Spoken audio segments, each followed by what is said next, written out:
Manchester's Terminal 2, a flight has just touched down from Dubai. A man acting strangely has been intercepted by the UK border officers. Inside the suspect's bags, Gary has found flight manuals and pilot training information. He's just looking very edgy, very nervous, but he's got all sorts of literature on planes. He says he's just an enthusiast, but he says it looks too detailed, really.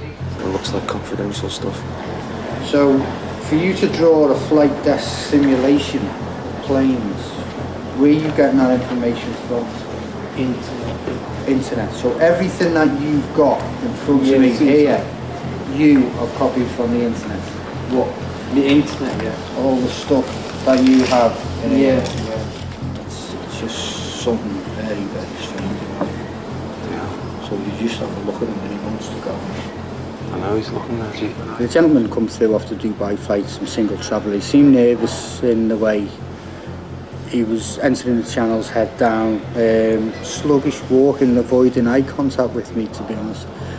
Basically found a lot of literature with regards to flying, flight schools, avionics of the plane, and various courses with regards to cabin crew. As Gary digs deeper, the details become more and more incriminating. Why have you got information about fighter planes? Well, Combat planes, weapons. well, these were. I was interested during the RA once. You were interested in what, sorry? During the RA for Royal Air Force. Okay, so you're trying to self-teach yourself by learning from the internet how to fly planes. No, not from that. I'm just getting some information from the internet. That's all I'm doing. So you're just getting some information The man's lack of answers is Regards, worrying Gary. of aircraft by the looks of all this stuff. I'm just making a book, that's all. So you're now making a book? No, I'm not making a book. What I'm doing, because I go on these planes all the time. You can see my passport. I went to flying school in Bangladesh. The aircrafts were too old. What was the name of the flying school? Bangladesh flying school. Okay, how long were you at Bangladesh flying school for? No, I wasn't there for long. I just went to see. You just told me you were at flying school. Yeah, I went there to see the aircraft. That's all. Just to look at this stuff. So you weren't taught anything in lessons at all? No, I've not took any trial lessons. You know. Well, I'm not doing anything wrong. I'm not. Okay, like I asked you before, are you just sort of learning to be a pilot from information you were downloading from the internet? No. I mean, so where's all this information? I've made them. I've collected. No one helped me. That's all I can say. Well, I mean, I'm no sort of aircraft specialist, but some of this seems quite sensitive. If this got in the wrong hands, it could be quite. Gary finds a hard drive with more aircraft data. Just aircrafts that you've downloaded off the internet. Yeah. When did you last go to Bangladesh before this trip? The man's odd behaviour and contradictions are increasingly alarming. Yeah, I don't remember. Don't remember. You said you travel all the time. Yeah, I do, but it's a passport thing. I remember when travel. You're not making. It's not making sense, really.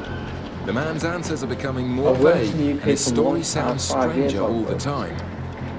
When I was young, I went to college, school, I had friends, but I've lost everything. I lost my friends, mates, everything, everyone's gone. He doesn't seem to be able to back anything up that he's talking about. All his answers are sort of wavering. He's saying one thing, but he's not really backing it up and backtracking on things, so he's not telling us the truth about something.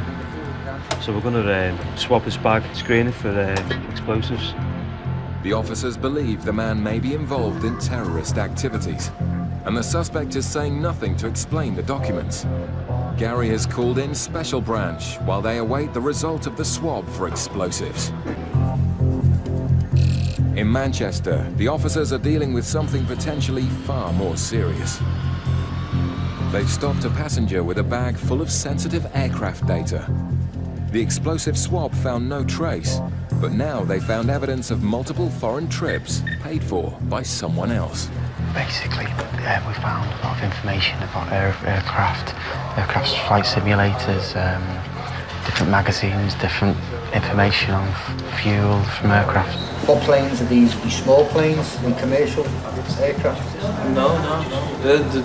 The Boeing planes, aircraft, the real aircraft, Big long planes. Yeah. Gary calls in Special Branch to tell them about the suspect's strange story. My mum's boyfriend pays for it as well. Not only my dad. I've got my mum's boyfriend. The name is. Go back to the bench for Yeah. In a climate of global terrorism, the officers need to be on the lookout for all suspicious behaviour. That's the cabin crew information. I don't want the cabin crew, but you can keep me for one because I'm not doing any work on these. This is the list of That's on the passport. That's on the passport. He's flown. And does that tell him what's in his passport? 2003, 2008, he said he's took off 34 times and landed 34 times. Gary and the UK border officers have taken the questioning as far as they can. They now hand the suspect over to Special Branch for further investigation. Okay, do you want to get in your bags and just come and have a word with us? Cheers, mate. I mean, there's nothing secret. I won't keep a secret. Okay, no problem. Yeah, no worries. For Gary and the team, the strange encounter comes to an end. It was bizarre, I can't understand why he's doing all these trips. Just could be in his own little fantasy world. He might be a bit of a fruitcake or a chance. The man is led away for questioning, while the border officers wait to find out the cause of the man's strange behaviour.